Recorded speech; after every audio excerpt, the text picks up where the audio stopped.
Hi friends, welcome to eConcept. Hopefully आप सब लोग ठीक होंगे। आज जो सा टॉपिक है मेरा वो होगा business value chain. So what is a value chain? A value chain is a business model that describes a full range of activities needed to create a product और सर्विस। हमारे लिए नहीं, आज सिंपल होगा अगर हम किसी भी इंडस्ट्री की एग्जांपल ले लेते हैं और उसी को लेके थ्रू आउट चलते हैं। तो हम किसी भी मतलब एक ऑटोमोबाइल इंडस्ट्री की एग्जांपल ले लेते हैं जिसमें कारें या कोई भी इस तरह की चीज़ मैन्युफैक्चर होती है ऑटोमोबाइल के रिगार्डिंग। और इसमें डेफिनेशन में वो कहना चाहता है कि रेंज ऑफ एक्टिविटीज़ डिफ़ाइन होती हैं किसी भी प्रोडक्ट या सर्विस को क्रिएट करने के बारे में। फॉर एग्जांपल अगर हम कारें बना रहे हैं तो लाज़मी बात है एक चीज़ मैन्युफैक्चर कर रहे हैं, और अगर हम किसी की सर्विसेज प्रोवाइड कर रहे हैं, for example after sale services provide कर रहे हैं किसी भी आइटम की, ठीक है जी, तो वो ये कहना चाह रहा है कि उसके रिगार्डिंग जो भी एक्टिविटीज़ होती हैं उस प्रोडक्ट को बनाने के लिए या उस सर्विस को बनाने के लिए या क्रिएट करने के लिए, उन सब का जो सा एक कह लें जंक्शन होता है, वो बिज़नेस मॉडल जो सा होता है उसको हम वैल्यू चेन कहते हैं। ये करता क्या है?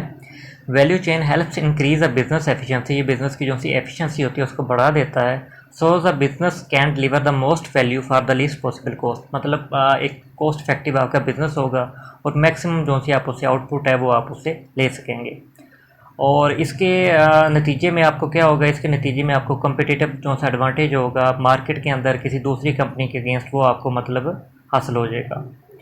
लाज़मी बात है, आप जो सी भी प्रोडक्ट या सर्विस क्रिएट कर रहे हैं वो आप ही नहीं कर रहे होंगे, कोई दूसरी कंपनीज भी उसके अंदर आपके कंपटीटर बैठे होंगे। तो अगर आप वैल्यू चेन के थ्रू एक लीस्ट पॉसिबल कॉस्ट के अगेंस्ट आप मैक्सिमम आउटपुट हासिल करते हैं तो उससे होगा क्या कि आप एक कम्पिटिटिव एडवांटेज को हासिल करेंगे।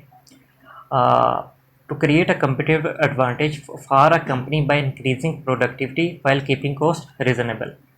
The value chain theory analyzes a firm's 5 primary activities and 4 support activities. इसके बारे में हम नेक्स्ट स्लाइड में बात करते हैं। Okay, the business value chain model. This model identifies specific critical leverage points where a firm can use information technology most effectively to enhance its competitive position.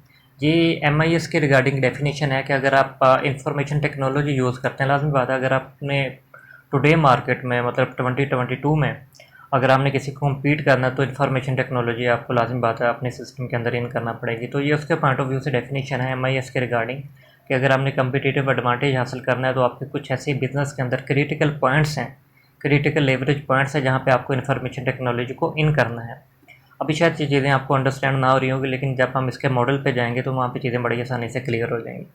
अच्छा, किसी भी हमने ऑटोमोबाइल इंडस्ट्री की बात करी थी, तो अगर हम ऑटोमोबाइल इंडस्ट्री लें तो हम उसकी एक्टिविटीज़ को दो तरह की एक्टिविटीज़ में करेंगे, डिस्ट्रीब्यूट करेंगे। First we will have primary activities, then we will have support activities. और ये जो सा मॉडल है बिजनेस वैल्यू चेन का, इसके अंदर भी ये दोनों एक्टिविटीज़ को डिस्कस किया गया है। प्राइमरी एक्टिविटीज़ वो होती हैं जिसमें जो कि डायरेक्टली रिलेटेड टू प्रोडक्शन होती हैं। मतलब फॉर एग्जांपल आपके मेंटेनेंस हैं, ऑपरेशंस हैं, सेल्स एंड मार्केटिंग है। जो सी चीज़ आप प्रोड्यूस कर रहे हैं वो आपकी प्रोडक्ट भी हो सकती है, वो आपकी सर्विस भी हो सकती है। तो उनके डायरेक्टली जो से उनके रिगार्डिंग होती हैं वो हमारी होती हैं प्राइमरी एक्टिविटीज़। और दूसरी होती है हमारी सपोर्ट एक्टिविटीज़। ये प्राइमरी एक्टिविटीज़ की जो सी डिलीवरी होती है या उनकी जो सी आउटकम होती है उनको पॉसिबल बनाती हैं। फॉर एग्जांपल HR है, जिस तरह ह्यूमन रिसोर्स फंक्शन है।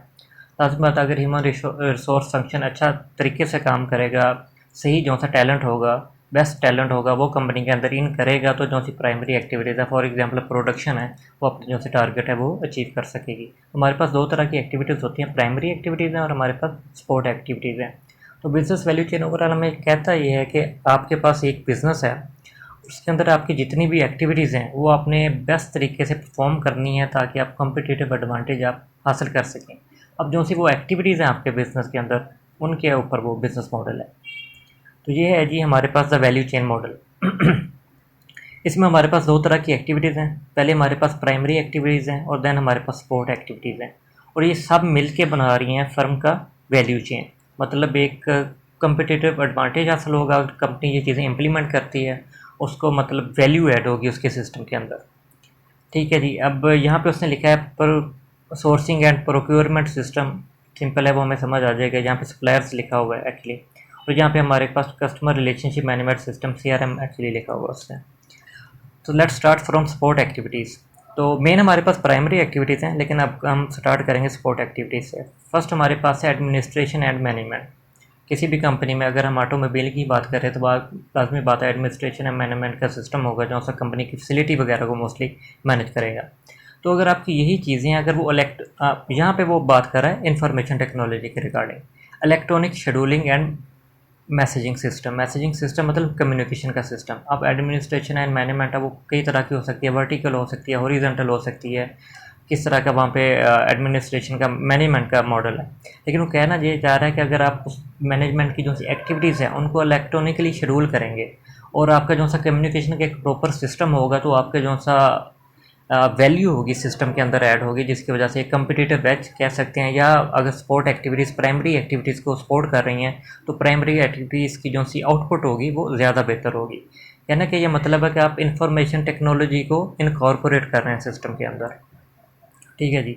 नेक्स्ट हमारे पास आता है human resource work planning system, workforce planning system.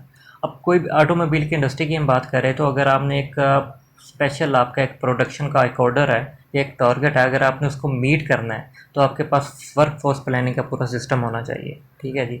और वर्कफोर्स प्लानिंग का सिस्टम यही नहीं है कि आपने कितनी लेबर हायर करनी है, आपने किस स्किल की लेबर हायर करनी है, उनको क्या टारगेट्स साइन करने हैं, उससे आपने क्या टारगेट्स अचीव करने और क्या और किस तरह आपने उनकी ट्रेनिंग करनी है, उनका परफॉर्मेंस मैनेजमेंट सिस्टम क्या होगा, परफॉर्मेंस अप्रेजल सिस्टम क्या होगा, बेनिफिट्स फ्रिंज एंड बेनिफिट्स क्या होंगे, आपने उनको लेके किस तरह चलना है। मतलब कई तरह के इसमें KPIs डिफाइन हो सकते हैं। तो अब देखें हर कंपनी में एडमिनिस्ट्रेशन होती है, ह्यूमन रिसोर्सेज होते हैं, टेक्नोलॉजी होती है, प्रोक्योरमेंट होती है। तो डजेंट मीन कि हर कंपनी वैल्यू चेन मॉडल पे नहीं होती या उसको एंजॉय कर रही होती है। ये फंक्शंस हैं जो से ये हर इंडस्ट्री के अंदर होते हैं, लेकिन बात यह है कि इन फंक्शंस को आपने किस तरह इम्प्लीमेंट करना है।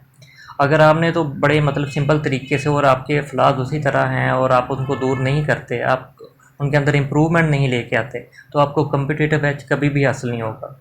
चीज़ें सेम ही हैं, स्पोर्ट एक्टिविटीज़ या प्राइमरी एक्टिविटीज़, ये तकरीबन हर इंडस्ट्री के अंदर है। लेकिन बात यह है कि आपने इनके रिगार्डिंग किया क्या है, आपने कौन सा सिस्टम इनकारपोरेट किया। फॉर एग्जांपल हम ह्यूमन रिसोर्स की अगर बात कर रहे थे, हमारे पास है वर्कफोर्स प्लानिंग सिस्टम, ये तो उसने एग्जांपल दी है। लेकिन हमारे पास होता है HRIS human resource information system. अब कोई भी अगर आपने एक कंपनी अगर वो कोई मैनुअल काम कर रही है रजिस्टर्स वगैरह के ऊपर तो ये एक और सिस्टम है।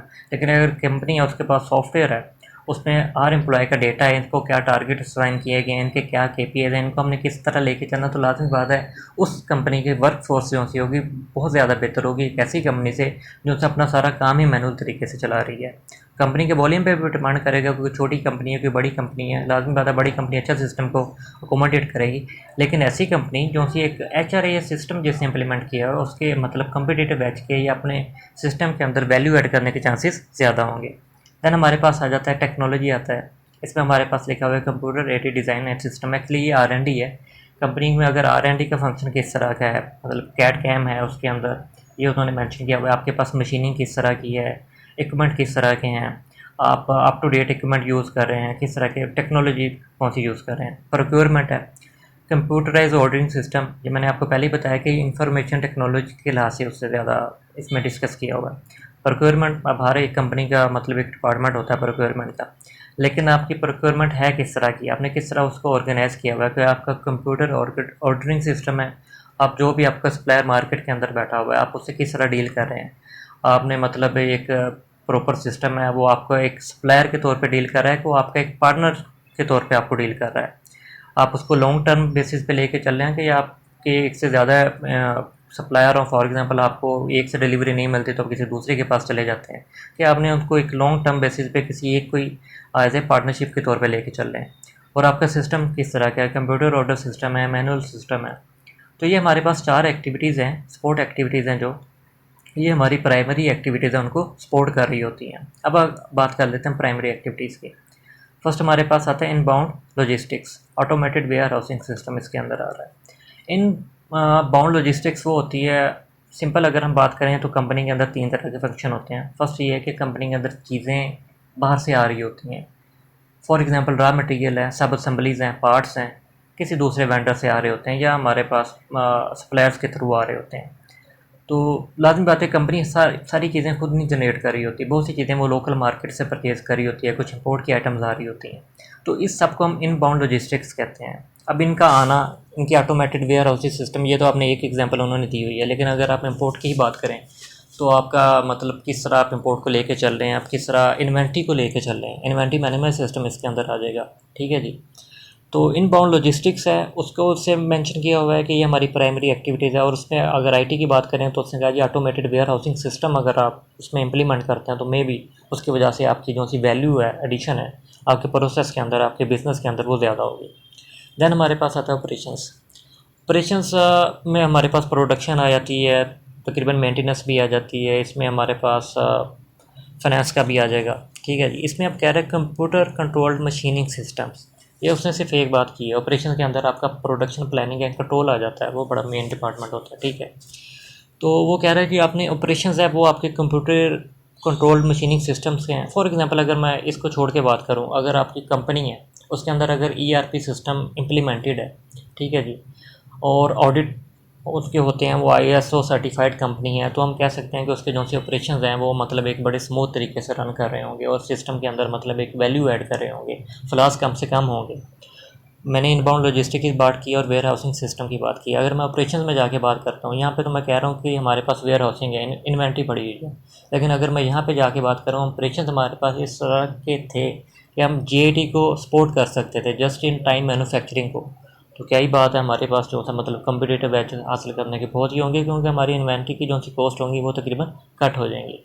तो उसमें भी वो आईटी को लेके आ रहा है। ठीक है। नेक्स्ट हमारे पास सेल्स एंड मार्केटिंग है, कंप्यूटराइज ऑर्डरिंग सिस्टम है। सेम उसी तरह सेल्स एंड मार्केटिंग आपका मेन फंक्शन है, जिससे आपको मतलब आउटबाउंड लॉजिस्टिक्स चीज़ें आपकी डील करनी है और आपके पास ऑर्डर लेके आने हैं, कस्टमर कंफर्म ऑर्डर्स होंगे या आपकी सेल्स फोरकास्टिंग होगी। उसके ऊपर सर्विस है, इसमें आपकी रिक्वायरमेंट मेंटेनेंस सर्विस है। अगर आप सर्विस क्रिएट कर रहे हैं या आफ्टर सेल्स सर्विस प्रोवाइड कर रहे हैं या इंडस्ट्री के अंदर आप जो से उनको सर्विसेज प्रोवाइड या मेंटेनेंस अपने सिस्टम की कर रहे हैं, ये उसका एक अहम इम्पोर्टेंट पार्ट है।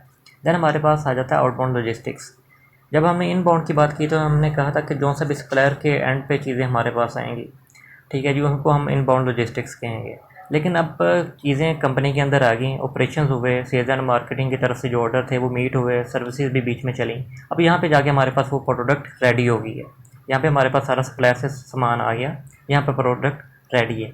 अब हमने उसको शिपमेंट करना है प्रोडक्ट को, मतलब एंड यूज़र तक पहुंचाना है, वो रिटेलर के थ्रू पहुंचाना है, वो जिस तरह भी पहुंचाना है, मार्केट के अंदर हमने किस तरह उसको थ्रो करना है, डिफरेंट उसके लिए तरीके हो सकते हैं। तो आउटबाउंड लॉजिस्टिक्स वो चीज़ होती है जब एक प्रोडक्ट आपकी कंपनी में बन जाती है और फिनिश गुड जो सी होती है वो कंपनी से एंड यूज़र तक जाती है। इसमें क्या बता रहा है, automated shipping scheduling system, let's say RFID है, रेडियो फ्रीक्वेंसी आइडेंटिफिकेशन है, मतलब आपकी जो भी आइटम्स जा रही हैं आपके पास टोटल उसके पास रिकॉर्ड है, बार कोडिंग है। ठीक है जी। तो आपके पास वो कह रहा है कि ऐसा प्रोसेस होना चाहिए जिससे आप ट्रैक कर सकते हैं अपनी प्रोडक्ट को, या किस तरह सेल्स हो रही है आपको ट्रैक कर सकते हैं। लाजमी बात है उससे आपको सेल्स फोरकास्टिंग बड़ी अच्छी तरीके से होगी, आपके पास एग्जैक्ट नंबर होंगे, आप उसकी प्लानिंग अच्छी तरीके से कर सकेंगे।